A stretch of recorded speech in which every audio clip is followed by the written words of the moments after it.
이 돈 없으면 아버지가 죽어요. 제발, 제발 믿어주세요. 사내가 무릎을 꿇었습니다. 3,000냥. 그것은 병든 아버지를 살릴 수 있는 단 하나뿐인 희망이었습니다. 그는 소금을 팔아 한 푼 두 푼 모았고 잠을 줄여가며 먼 고을까지 오가곤 했습니다. 그렇게 피땀으로 모은 전 재산을 그는 단 하룻밤 만에 낯선 노인에게 맡겨버렸습니다. 처음 본 사람이었습니다. 이름도 어디서 왔는지도 몰랐습니다. 그런데 그 노인은 전부 알고 있었습니다. 사내의 과거도 현재도 그리고 앞으로 닥칠 비극까지. 오늘 밤 자네에게 큰 화가 닥칠 것이네. 그날 밤 노인의 예언대로 정말 끔찍한 일이 벌어졌습니다. 사내는 모든 것을 잃을 위기에 처했고 그의 효심은 산산이 부서질 운명에 놓였습니다. 과연 그 밤에 무슨 일이 있었던 것일까요? 그리고 모든 것을 알고 있던 그 노인의 정체는 무엇이었을까요? 본격적인 이야기를 시작하기 전에 잠시 제 마음을 전하고 싶습니다. 구독과 좋아요는 제게 정말 큰 힘이 됩니다. 지금 어디서 시청하고 계신지 댓글로 남겨주시면 답글로 인사드리겠습니다. 1842년 늦가을 청운현 장터에는 찬바람이 불어오고 있었습니다. 낙엽이 뒹구는 흙길 위로 지게를 진 사내 하나가 터벅터벅 걸어오고 있었습니다. 36해를 살아온 장도윤이었습니다. 그는 청운현에서 소금을 팔아 생계를 이어가는 장수였습니다. 한때는 농사도 지어보았고 품팔이도 해보았지만 결국 그의 손에 남은 것은 소금 보따리 하나뿐이었습니다.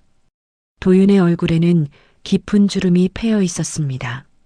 36이라는 나이가 무색하게 그의 눈가와 이마에는 40이 넘은 사람처럼 세월의 흔적이 새겨져 있었습니다. 그것은 가난이 남긴 상처였고 걱정이 만들어낸 그림자였습니다. 그에게는 68된 아버지가 계셨습니다. 장노인은 5년 전부터 자리에 누운 채 일어나지 못했습니다. 처음에는 다리가 저리다 하시더니 어느 날부터는 허리를 펴지 못하셨고 이제는 대소변조차 혼자 가누지 못하는 지경이 되었습니다. 의원은 큰 고을의 명의를 찾아가야 한다고 했지만 그 비용은 3,000냥에 달했습니다. 3,000냥. 도윤에게 그 돈은 하늘의 별을 따오라는 것과 다름없었습니다. 하루 소금을 팔아 손에 쥐는 돈은 고작 1,000냥이었고 그마저도 끼니와 약값으로 빠져나갔습니다. 하지만 그는 포기하지 않았습니다. 도윤의 아내 복례는 33세 나이에 이미 흰머리가 섞여 있었습니다. 그녀는 시아버지의 병수발을 도맡아 하면서도 단 한 번의 불평도 하지 않았습니다.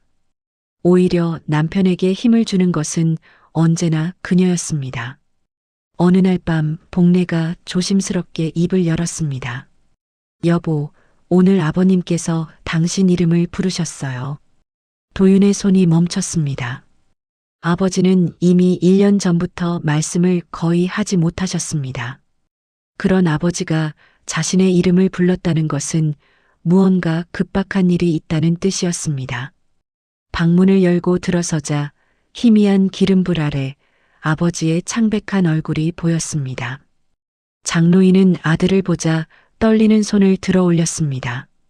그 손등에는 핏줄이 붉어져 나와 있었고 손가락은 가느다랗게 말라 있었습니다. 도윤은 아버지의 손을 두 손으로 감싸 쥐었습니다. 차가웠습니다. 살아있는 사람의 체온이라고 믿기 어려울 만큼 싸늘했습니다. 아버지, 접니다. 도윤이에요. 장노인의 입술이 달싹였습니다. 무언가 말씀하시려는 듯 했지만 소리는 나오지 않았습니다. 다만 그 눈에 맺힌 눈물 한 방울이 볼을 타고 흘러내렸습니다.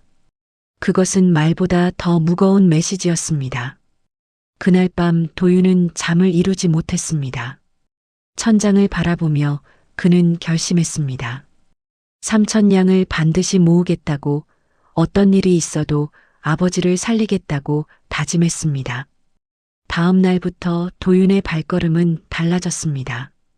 청운현 장터만으로는 부족했습니다. 그는 이웃 고을인 벽진까지 걸어가 소금을 팔았고 더 먼 곳인 우남까지 발을 넓혔습니다.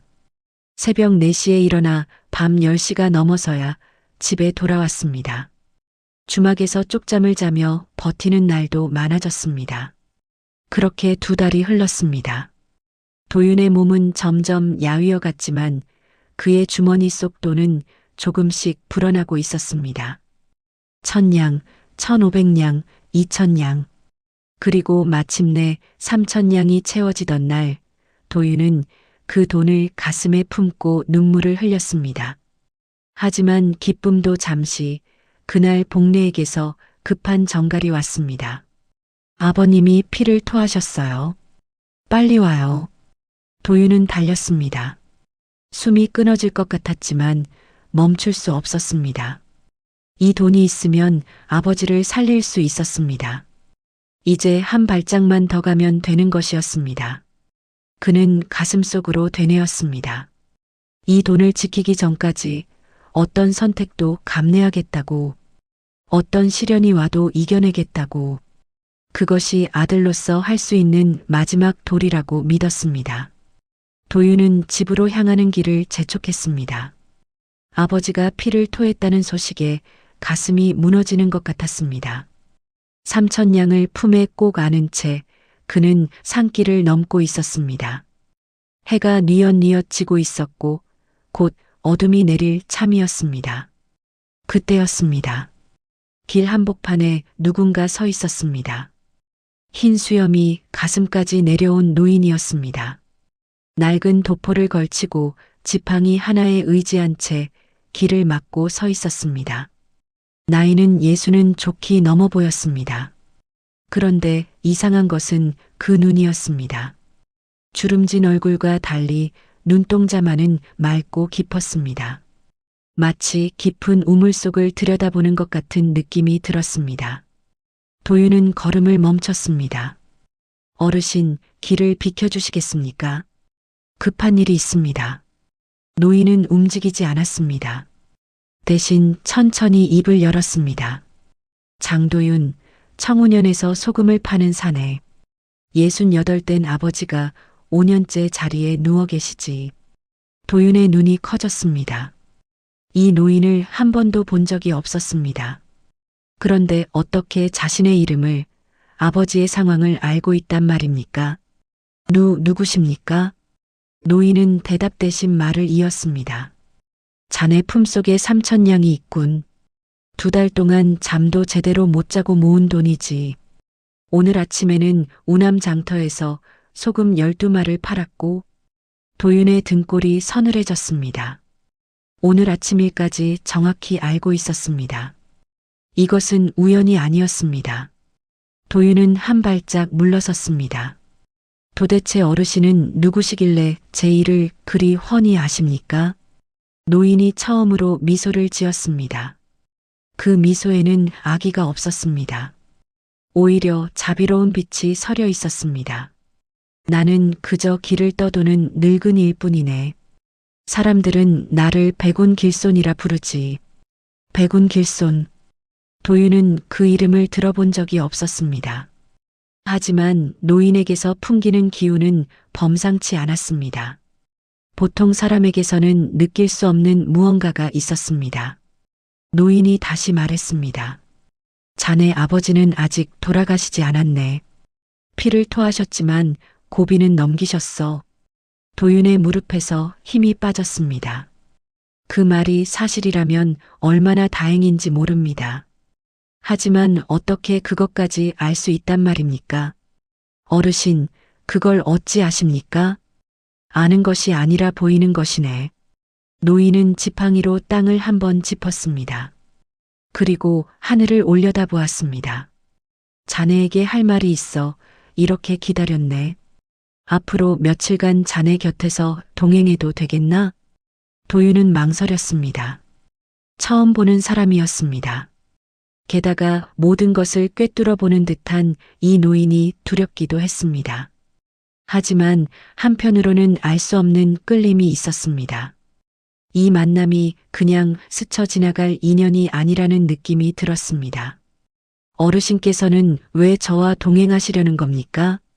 자네에게 곧 큰 시험이 닥칠 것이네. 그때 내가 필요할 것이야. 시험이라는 말에 도윤의 가슴이 철렁했습니다. 이미 충분히 시험받고 있다고 생각했습니다. 가난과 병, 절박함 속에서 매일이 시험이었습니다. 그런데 또 무슨 시험이 닥친다는 것입니까? 무슨 시험 말입니까? 노인은 고개를 저었습니다. 지금은 말할 때가 아니네.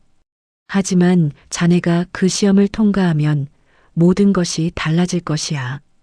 도윤은 한참을 서 있었습니다. 머릿속이 복잡했습니다.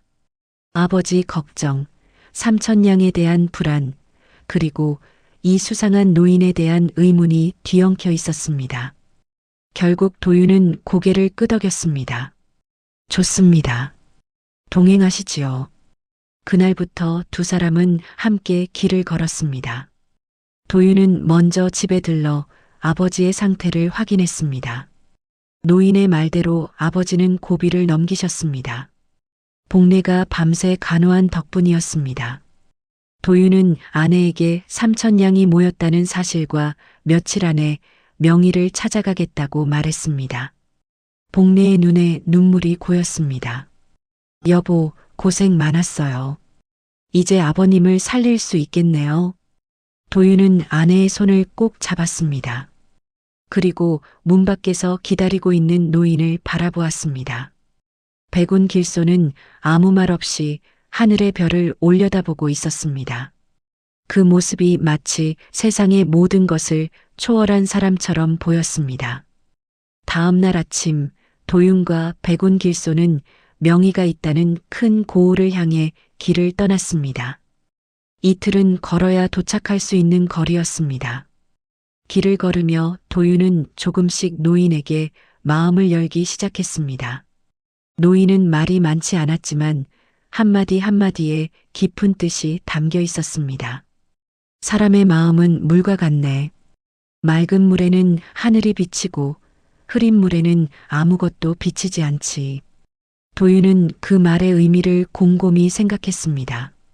자신의 마음은 맑은 것일까, 흐린 것일까? 아버지를 살리겠다는 일념 하나로 여기까지 왔지만 그 마음 속에 욕심은 없었을까? 첫째 날 해가 질 무렵 두 사람은 작은 주막에 도착했습니다. 주막 주모는 42쯤 되어 보이는 여인이었습니다. 눈이 날카롭고 계산이 빨라 보였습니다. 그녀는 도윤과 노인을 위아래로 훑어보더니 퉁명스럽게 말했습니다. 방은 있는데 돈은 있고? 도윤이 돈을 꺼내려 하자 백운 길손이 손을 들어 막았습니다.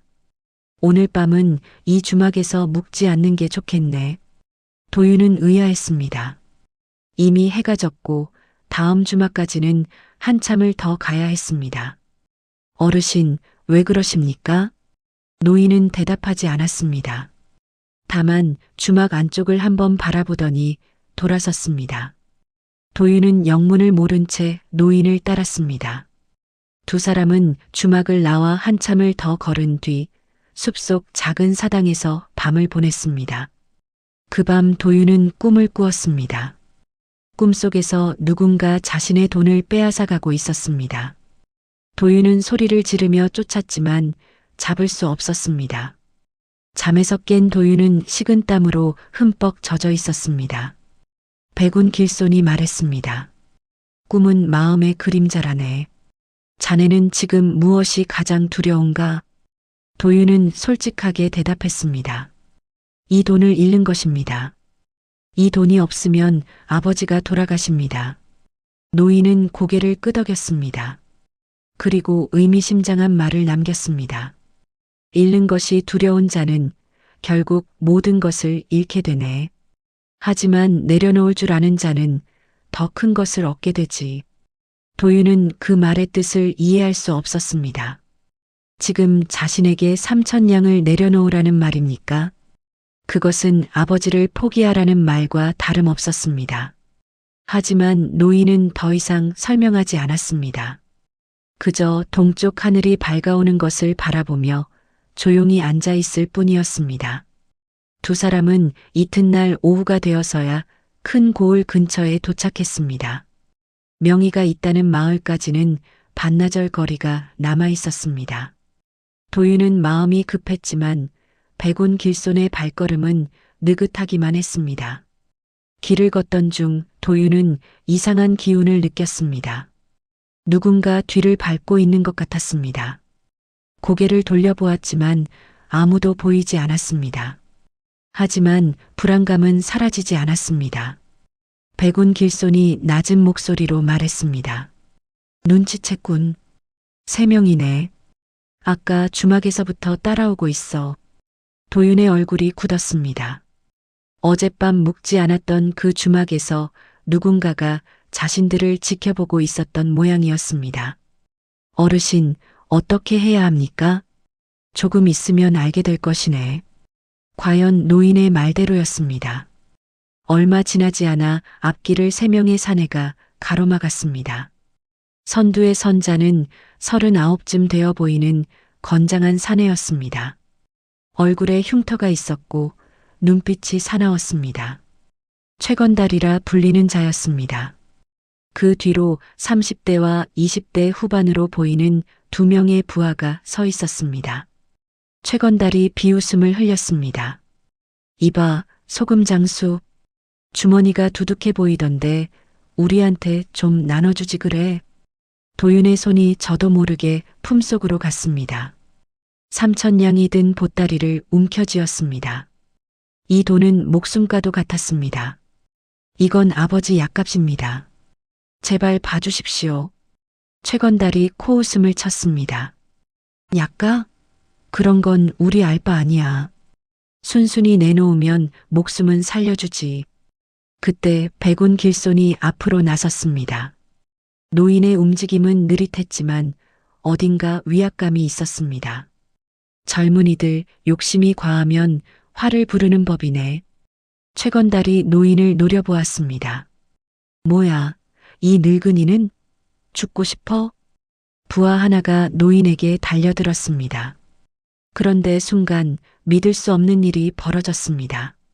노인이 지팡이를 가볍게 휘두르자 부하는 그대로 낮아빠졌습니다. 마치 바람에 날리는 낙엽처럼 힘없이 쓰러진 것이었습니다. 나머지 2사람의 얼굴에 두려움이 스쳤습니다. 최건달은 이를 악물었지만 더 이상 덤비지 못했습니다. 기억해둬라, 늙은이. 다음에 만나면 가만 안 둬. 무례배들은 욕설을 내뱉으며 사라졌습니다. 도윤은 한참 동안 멍하니 서 있었습니다. 방금 무슨 일이 일어난 것인지 도저히 이해할 수 없었습니다. 어르신, 대체 무슨 술법을 쓰신 겁니까? 백운 길손은 대답하지 않았습니다. 다만 먼 산을 바라보며 중얼거렸습니다. 저들은 반드시 돌아올 것이네. 오늘 밤이 될 것이야. 도윤의 가슴이 철렁 내려앉았습니다. 오늘 밤 다시 습격당한다면 과연 무사할 수 있을까요? 아무리 노인이 비범하다 해도 3명을 상대하기는 쉽지 않을 것이었습니다. 해가 기울기 시작했습니다. 2사람은 고을 외곽에 있는 큰 기와집 앞에 이르렀습니다.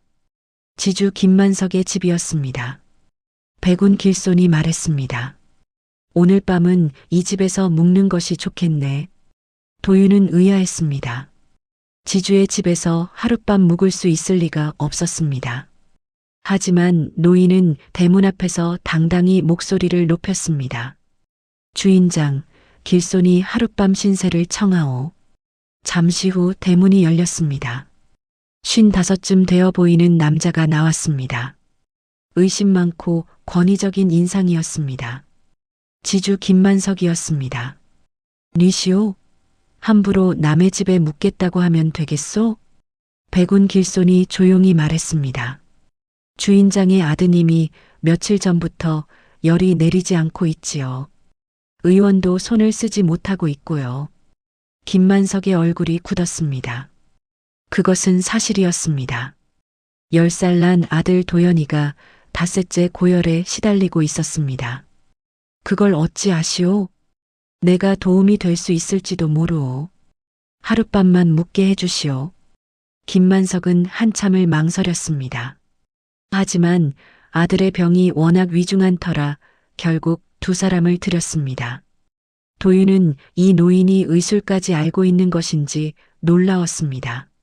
저녁을 먹은 뒤 백운 길소는 도윤을 조용한 곳으로 불렀습니다. 달이 떠오르고 있었습니다. 노인의 얼굴이 달빛 아래에서 더욱 창백하게 보였습니다.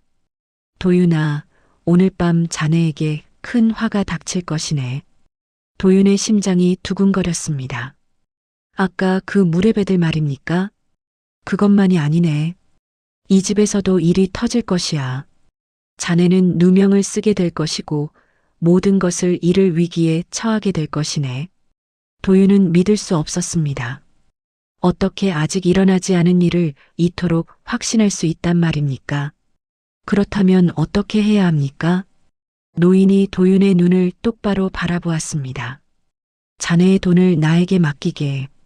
도윤은 숨이 멎는 것 같았습니다. 3,000냥을 맡기라니요. 이 돈은 아버지의 목숨이었습니다. 어르신, 그건 나를 믿지 못하겠나? 도윤은 괴로웠습니다.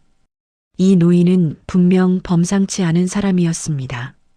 자신의 과거와 현재를 꿰뚫어 보았고 무례배들을 물리쳤으며 지주 아들의 병까지 알고 있었습니다. 하지만 전 재산을 맡기기에는 너무나 큰 결단이 필요했습니다. 노인이 말을 이었습니다. 오늘 밤 자네가 그 돈을 품고 있으면 반드시 빼앗기게 될 것이네. 하지만 나에게 맡기면 무사히 돌아올 것이야. 도윤은 한참을 서 있었습니다. 바람이 불어왔습니다. 나뭇잎이 흔들리는 소리가 마치 운명의 속삭임처럼 들렸습니다. 그는 결심했습니다. 품속에서 3,000냥이 든 보따리를 꺼냈습니다. 손이 떨렸습니다. 2달 동안 피땀 흘려 모은 돈이었습니다. 아버지를 살릴 수 있는 유일한 희망이었습니다. 어르신, 제발 부탁드립니다. 이 돈만은 꼭 지켜주십시오. 백운 길소는 묵묵히 보따리를 받았습니다. 그의 표정에는 아무런 감정도 드러나지 않았습니다. 자네는 옳은 선택을 했네. 도윤은 빈품을 안고 자리에 누웠습니다. 가슴 한쪽이 텅 빈 것 같았습니다. 하지만 이상하게도 마음은 편안했습니다. 노인을 믿기로 한 이상 더 이상 고민해도 소용없었습니다. 그날 밤 달이 구름에 가려지고 사위가 어두워졌을 때 도윤은 아직 알지 못했습니다. 이 밤이 자신의 인생에서 가장 길고 험한 밤이 될 것이라는 사실을. 한밤중이었습니다. 도윤은 깊은 잠에 빠져 있었습니다. 피로가 쌓인 탓이었습니다. 그런데 갑자기 방문이 벌컥 열렸습니다. 횃불빛이 눈을 찔렀고 거친 고함 소리가 귀를 때렸습니다. 이놈을 당장 결박해라. 도윤은 영문도 모른 채 끌려 나왔습니다. 마당에는 김만석이 노기등등한 얼굴로 서 있었습니다. 그 옆에는 48쯤 되어 보이는 부인이 울먹이고 있었습니다. 지주의 아내 김씨 부인이었습니다. 이게 무슨 일입니까? 도윤의 물음에 김만석이 이를 갈았습니다. 네 이놈, 어디서 굴러온 잡놈이 감히 남의 집에서 도둑질이야? 도윤은 아무것도 이해할 수 없었습니다. 자신은 분명 잠만 잤을 뿐이었습니다. 저는 아무것도 훔치지 않았습니다. 닥쳐. 우리 집 보물인 옥비녀가 사라졌어. 내 놈 아니면 누가 가져갔겠느냐. 옥비녀. 그것은 김씨 부인이 시집올 때 가져온 갑오였습니다.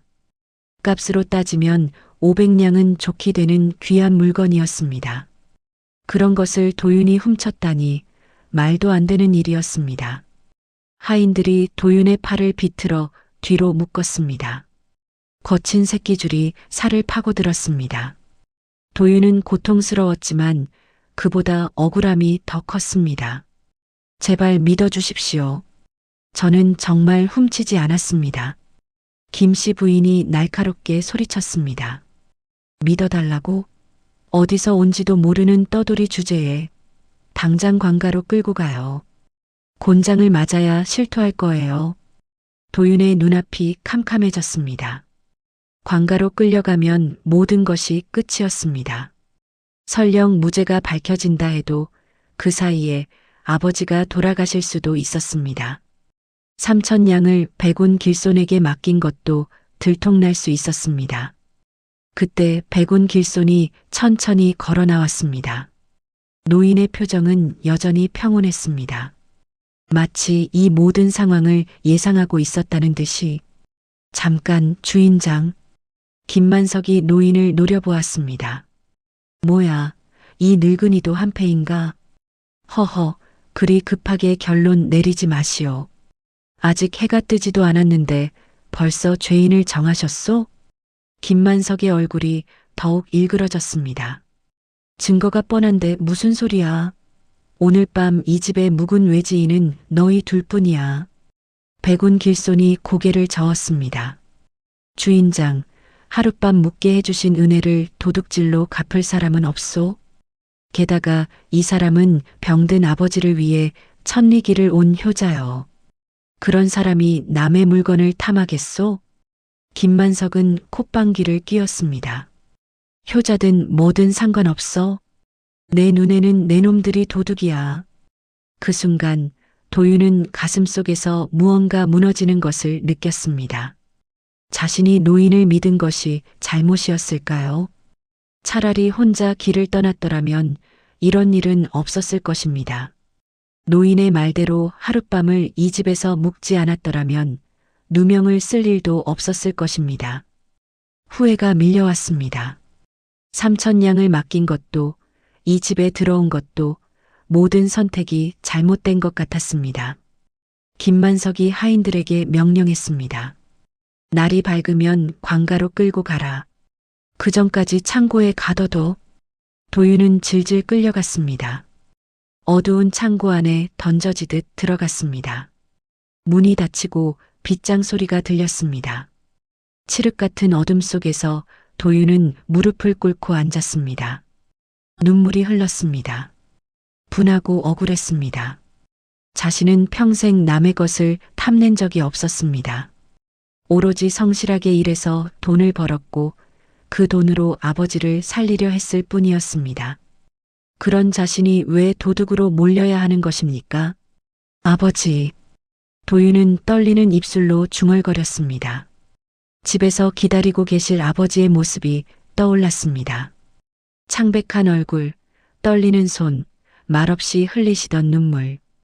그 아버지를 살리지 못하고 자신이 여기서 끝난다면 그것이야말로 가장 큰 불효일 것이었습니다. 얼마나 시간이 흘렀을까요? 창고 문틈으로 희미한 빛이 들어오기 시작했습니다. 날이 밝아오고 있었습니다. 곧 관가로 끌려갈 것이었습니다. 그때 밖에서 소란스러운 소리가 들렸습니다. 누군가 큰 소리로 외치는 것 같았습니다. 도윤은 귀를 기울였습니다. 주인 어른, 주인 어른, 옥비녀를 찾았습니다. 도윤의 심장이 멎는 것 같았습니다. 옥비녀를 찾았다니 그것이 사실입니까? 잠시 후 창고 문이 열렸습니다. 눈부신 아침 햇살이 쏟아져 들어왔습니다. 문 앞에 백운 길손이 서 있었습니다. 노인은 여전히 표정 없는 얼굴로 말했습니다. 나오게, 도윤아. 자네의 누명이 벗겨졌네. 도윤은 휘청거리며 일어섰습니다. 밖으로 나오자 마당에 사람들이 모여 있었습니다. 김만석은 당혹스러운 표정이었고 김씨 부인은 무언가를 손에 들고 있었습니다. 그것은 옥비녀였습니다. 어디서 찾은 거요?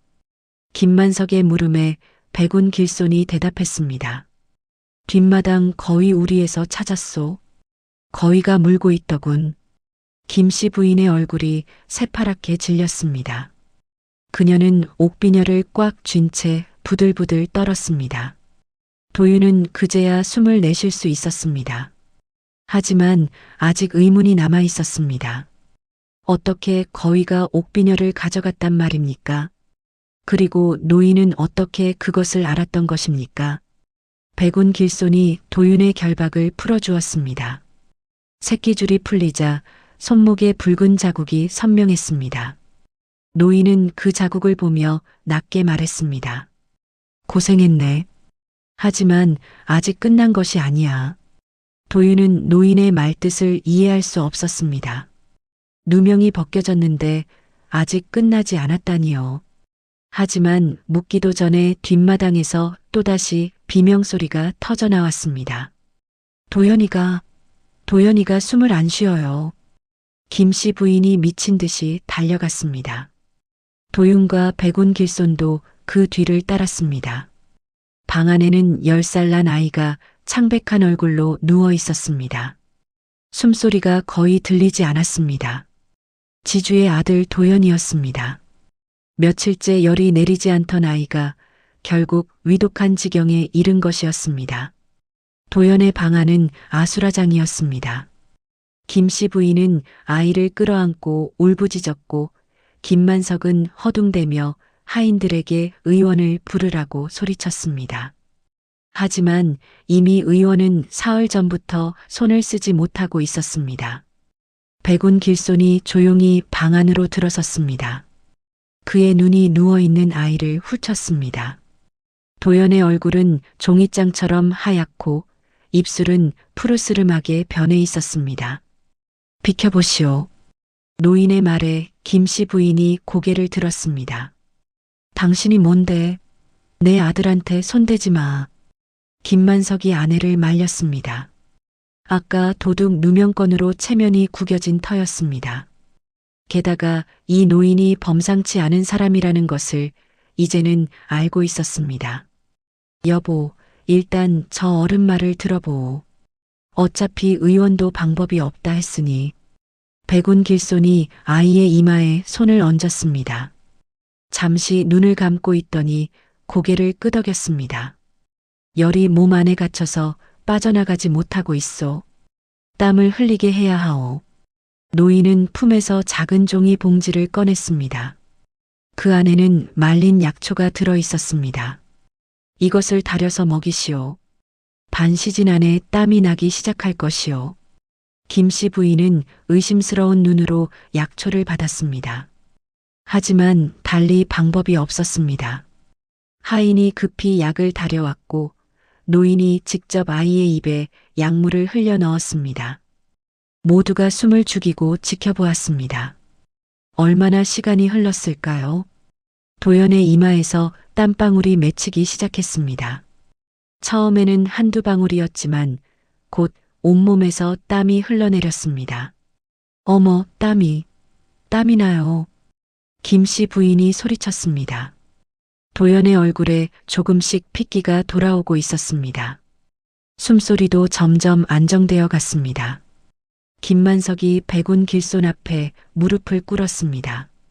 어르신, 정말 감사합니다. 제가 눈이 멀어 은인을 도둑으로 몰았습니다. 1000번 만번 용서해 주십시오.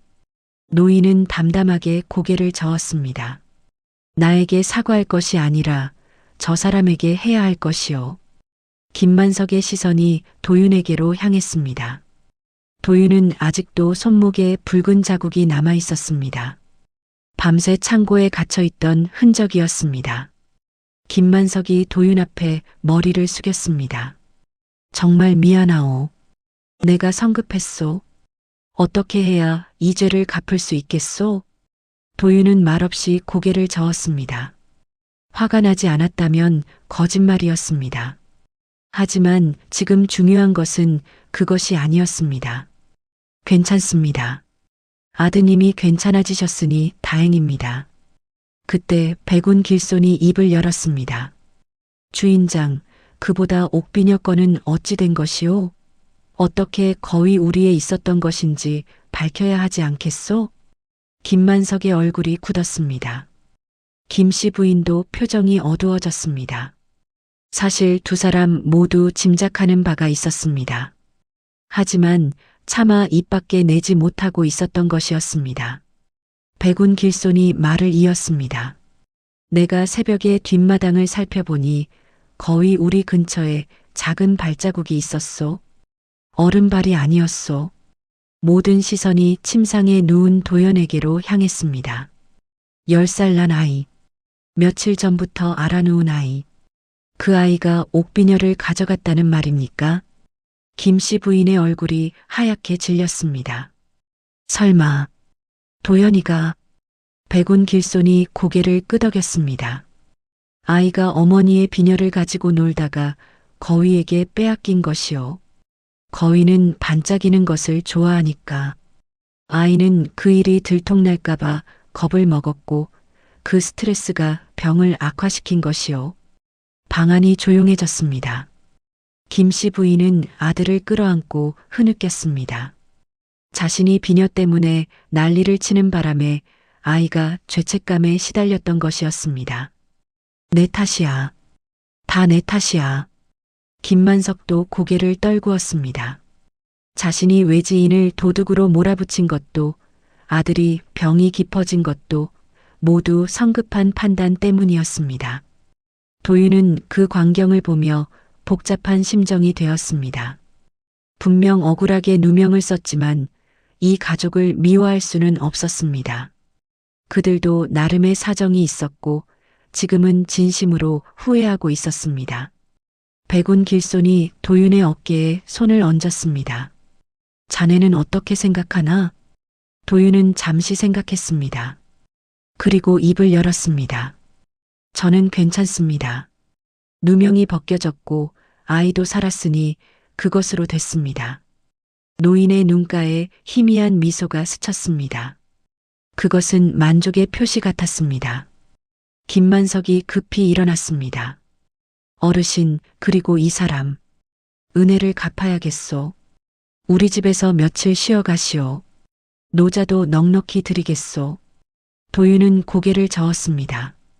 감사하지만 저는 갈 길이 급합니다.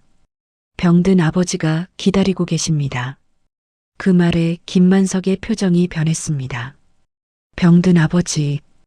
효자라는 노인의 말이 떠올랐습니다. 그렇소? 그럼 최소한 이것만이라도 받으시오. 김만석은 방으로 들어가 무언가를 가지고 나왔습니다. 은자 100냥이었습니다. 많지는 않지만 약값에 보태시오. 그리고 정말 죄송하오. 도윤은 망설였습니다. 이 돈을 받아도 되는 것인지 알 수 없었습니다. 하지만 백운 길손이 눈짓으로 받으라고 했습니다. 감사합니다. 도윤은 고개를 숙이며 돈을 받았습니다. 100냥이면 아버지 치료에 큰 보탬이 될 것이었습니다. 두 사람은 지주의 집을 나섰습니다. 아침 햇살이 따사로웠습니다. 밤새 겪은 일이 꿈만 같았습니다. 도윤은 하늘을 올려다보았습니다. 구름 한 점 없는 맑은 하늘이었습니다. 백운 길손이 말했습니다. 자네는 방금 시험을 통과했네. 도윤은 고개를 갸웃했습니다. 시험이요? 그렇네. 억울한 누명을 썼으면서도 원망하지 않았고 용서를 구하는 자를 받아들였지. 그것이 쉬운 일이 아니네. 도윤은 생각해 보았습니다. 자신이 특별한 일을 한 것 같지는 않았습니다. 그저 당연한 일을 했을 뿐이었습니다. 그런데 어르신, 제 돈은 어디 있습니까? 백운 길손이 빙그레 웃었습니다. 걱정 말게. 안전한 곳에 있네. 하지만 아직 돌려줄 때가 아니야. 도윤은 의아했지만 더 이상 묻지 않았습니다. 이제는 이 노인을 믿었습니다. 지난밤 일로 확신이 생겼습니다. 이 노인은 자신을 해치려는 사람이 아니었습니다. 두 사람은 다시 길을 떠났습니다. 명의가 있는 고을까지는 이제 반나절 거리였습니다. 두 사람은 명의가 있다는 고을을 향해 걸었습니다. 길은 산을 넘어야 했고 좁은 산길이 구불구불 이어져 있었습니다. 한낮의 햇살이 따가웠지만 도윤의 마음은 가벼웠습니다. 누명도 벗었고 백냥까지 얻었으니 운이 트이는 것 같았습니다. 그런데 산길 중턱에서 이상한 광경을 목격했습니다. 길가에 수레 하나가 뒤집혀 있었고 그 옆에 사람들이 쓰러져 있었습니다. 도윤은 황급히 달려갔습니다. 쓰러진 것은 노부부였습니다. 70은 넘어 보이는 노인과 그 아내였습니다. 수레를 끌던 소가 놀라 날뛰는 바람에 사고가 난 것 같았습니다. 노파는 의식이 없었고 노인은 다리를 다쳐 피를 흘리고 있었습니다. 어르신, 괜찮으십니까? 도윤이 노인을 부축했습니다. 노인은 신음을 흘리며 겨우 눈을 떴습니다. 아이고, 우리 마누라가, 마누라 좀 살려주시오. 노파의 상태는 심각해 보였습니다. 얼굴이 창백하고 숨소리가 거의 들리지 않았습니다. 도윤은 당황했습니다. 이 깊은 산 중에서 어떻게 해야 한단 말입니까? 백운 길손이 노파 곁에 무릎을 꿇었습니다. 그는 노파의 맥을 짚어보더니 얼굴이 굳어졌습니다. 머리를 다쳤소. 빨리 치료하지 않으면 위험하오. 노인이 울먹이며 말했습니다. 제발 살려주시오. 이 사람 없으면 나도 못 살아요. 50년을 함께 살았소. 도윤의 가슴이 먹먹해졌습니다. 50년을 함께한 부부. 자신의 아버지와 돌아가신 어머니도 그랬을 것입니다. 그 세월의 무게가 느껴졌습니다. 백운 길손이 말했습니다. 가장 가까운 의원이 있는 마을까지 1시간 거리요.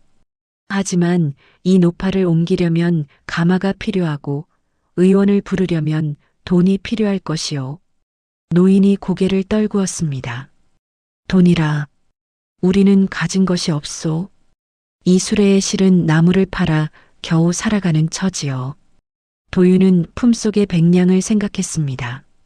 아까 김만석에게 받은 돈이었습니다. 아버지 치료에 보태려고 했던 돈이었습니다. 그런데 눈앞에 죽어가는 사람이 있었습니다. 모른 척 지나갈 수는 없었습니다. 하지만 이 돈을 쓰면 아버지의 치료비가 부족해질 수도 있었습니다. 도윤은 갈등했습니다. 머릿속에서 2가지 생각이 충돌했습니다. 아버지를 살려야 한다는 생각과 눈앞의 생명을 외면할 수 없다는 생각이 부딪혔습니다. 백운 길손이 도윤을 바라보았습니다. 그 눈은 아무것도 강요하지 않았습니다. 다만 조용히 지켜보고 있을 뿐이었습니다. 도윤은 결심했습니다. 품에서 돈주머니를 꺼냈습니다. 이 돈으로 의원을 불러 치료하십시오. 노인의 눈이 휘둥그레졌습니다. 이게 얼마나 되는 돈이요? 이런 큰 돈을. 어르신 마누라 살리는 게 먼저입니다. 받으십시오. 도윤은 돈주머니를 노인의 손에 쥐어주었습니다. 100냥? 결코 적은 돈이 아니었습니다. 하지만 사람의 목숨보다 귀한 것은 없었습니다. 백운 길손이 나섰습니다. 내가 마을에 가서 사람을 데려오겠소. 도윤아, 자네는 여기서 이분들을 지키고 있게. 노인이 말렸습니다. 아니, 어르신 연세에 어찌 뛰어가시겠소. 하지만 백운 길손은 이미 산길을 내려가고 있었습니다. 그 발걸음은 60이 넘은 노인이라고 믿기 어려울 만큼 빠르고 가벼웠습니다. 도윤은 노파의 머리를 무릎에 올려놓고 앉았습니다. 그리고 조심스럽게 이마를 쓸어주었습니다. 낯선 사람이었지만 마치 자신의 어머니를 돌보는 것 같은 기분이 들었습니다. 노인이 눈물을 흘리며 말했습니다. 고맙소. 정말 고맙소. 은혜를 어찌 갚아야 할지. 도윤은 고개를 저었습니다. 갚을 것 없습니다.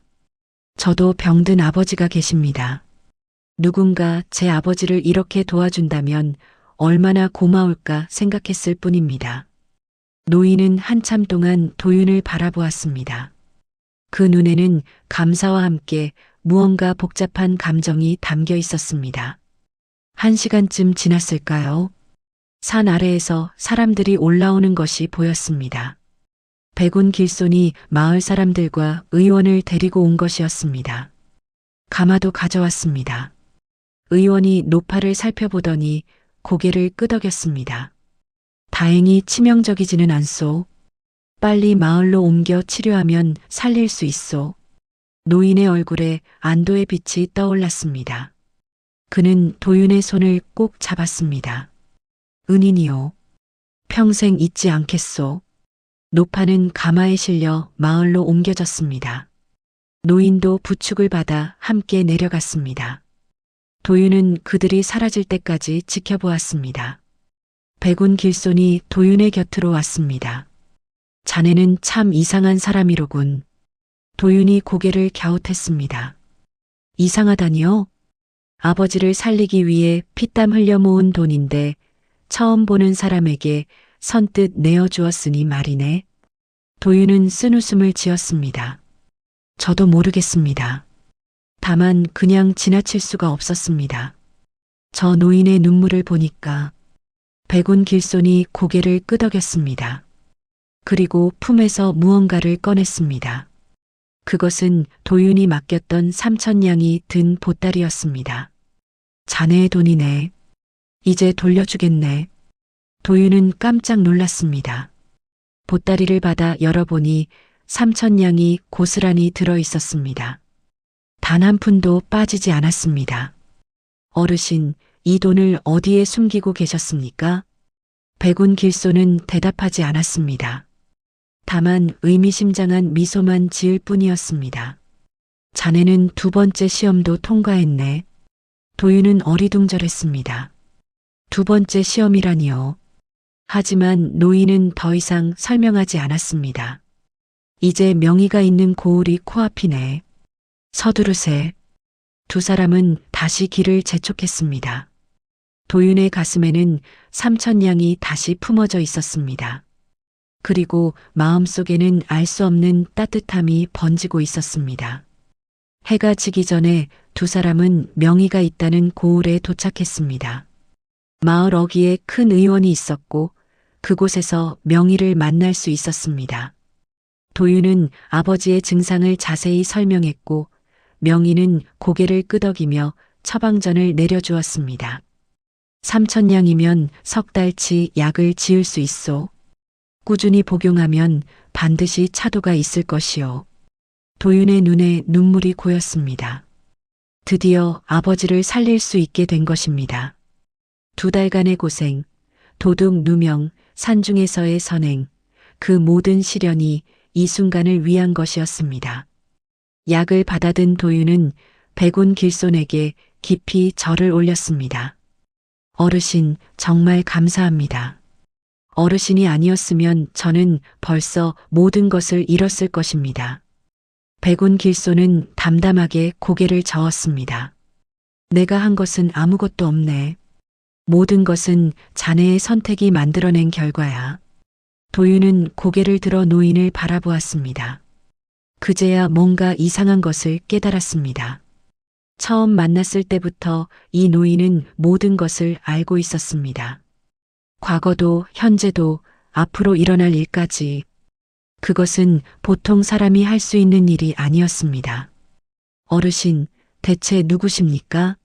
어떻게 모든 것을 아셨습니까? 백운 길손이 빙그레 웃었습니다. 그 미소는 지금까지 보았던 어떤 미소보다도 자비로웠습니다. 나는 그저 길을 걷는 늙은이일 뿐이네. 하지만 자네에게 한 가지 말해주고 싶은 것이 있네. 노인은 하늘을 올려다보았습니다. 저녁 노을이 붉게 물들어 있었습니다. 사람은 누구나 시험을 받네. 부귀에서도 가난에서도 기쁨에서도 슬픔에서도 중요한 것은 어떤 상황에서도 마음을 잃지 않는 것이야. 도윤은 그 말을 가슴에 새겼습니다.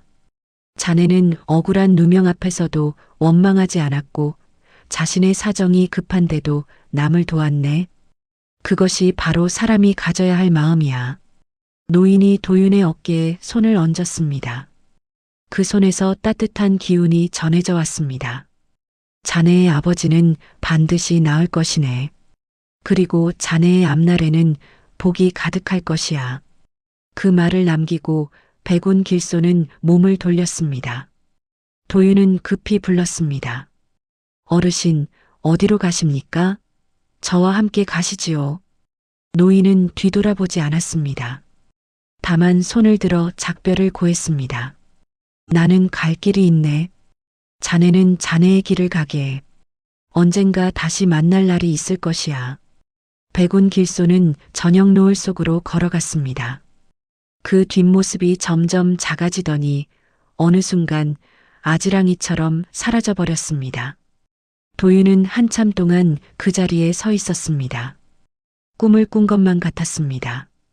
사흘 후 도윤은 고향 청운현에 도착했습니다. 집에 들어서자 복례가 달려나왔습니다. 그녀의 얼굴에는 걱정과 반가움이 뒤섞여 있었습니다. 여보, 무사했군요. 아버님이 매일 당신 이름을 부르셨어요.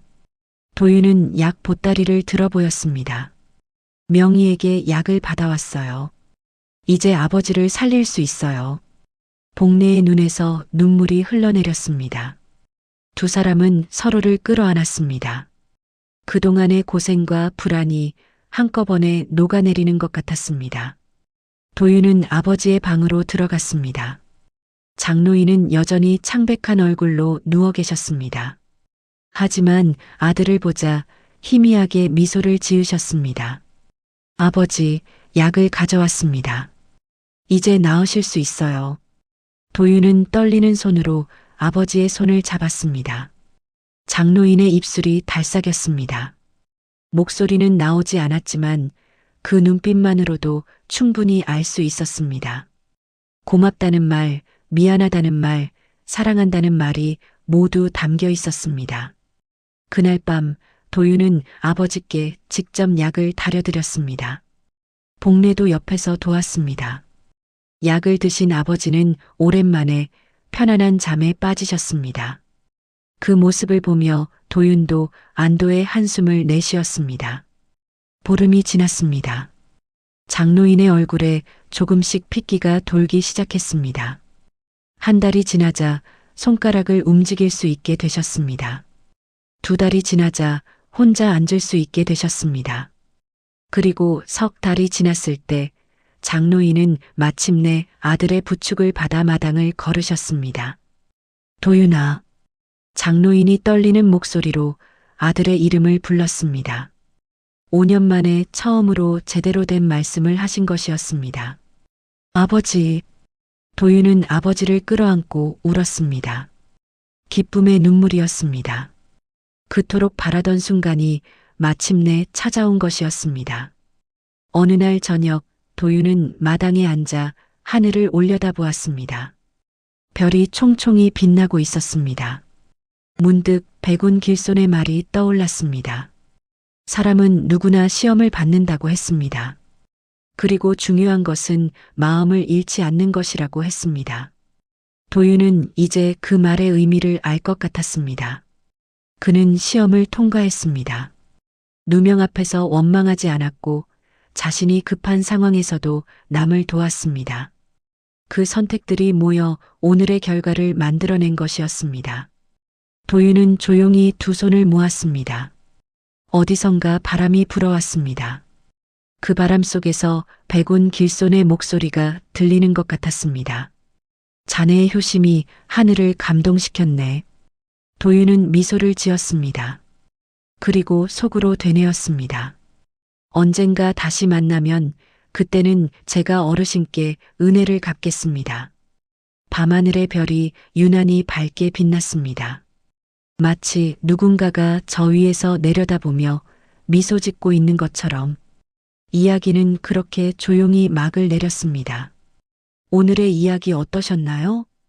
댓글에서 자유롭게 이야기해 주세요. 다음번에도 재밌는 이야기로 돌아오겠습니다. 감사합니다.